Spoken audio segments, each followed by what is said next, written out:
he said, okay, he's going to make a call. And within a 30-minute phone call, it was reduced from 56,000 to 1,600, which is clearly much more manageable.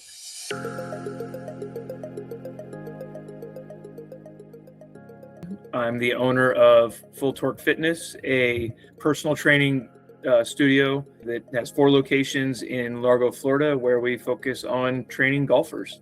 I was audited by the Florida Department of Revenue, funny enough, the second time in 2 years. The first one, they came up with nothing. This time, they were looking at taxes for the years from 2022 to 2025. They were looking back at just all my records to find any taxes that I may owe. And I, being a personal trainer, I provide a service which is not taxable, but they said I was an open gym, and they decided to come back and say that I owed them $56,000 in back taxes because I was an open gym, but you can't come in here unless you are being trained. So the first thing I did, obviously, was I tried to talk to them. They didn't know anything to do with that. And I also reached out to my CPA, and they actually told me that they had 2 other gyms that were going through the same thing, and they were going to talk to the Florida Department of Revenue and see about getting us all taken care of. I know Larry from Tax Problem Solver. We're actually both part of a charity organization. I'd already reached out to him once earlier in the process, but was like, I got this, trying to save a buck, obviously. It was not the right thing to do, clearly.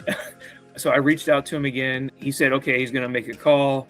And within a 30-minute phone call, it was reduced from 56,000 to 1,600, which is clearly much more manageable. You want to talk about a weight off somebody's shoulders. Larry just came in there and just knocked it out the park. I think that the whole process was pretty cut and dry and pretty simple for Larry to be able to do it all without needing to really get much else in there. Honestly, I feel like it was like 8 emails and it was done, and maybe 1 text message, him telling me, all good. So on a scale of 1 to 10, the service, I can't go high. Can I give a 12, a 15, 100? Again, the mere fact that it went from 56,000 to 1,600 that quick and that easy. I feel bad that like other people, because I know that here, especially in the state of Florida, they are doing this to a lot of small businesses, and they're shaking trees to see what will fall, right? And everybody needs somebody like Larry and Tax Problem Solver to kind of make sure that they don't take advantage, especially of us small businesses. We need all the help we can get from people like Larry and Tax Problem Solver.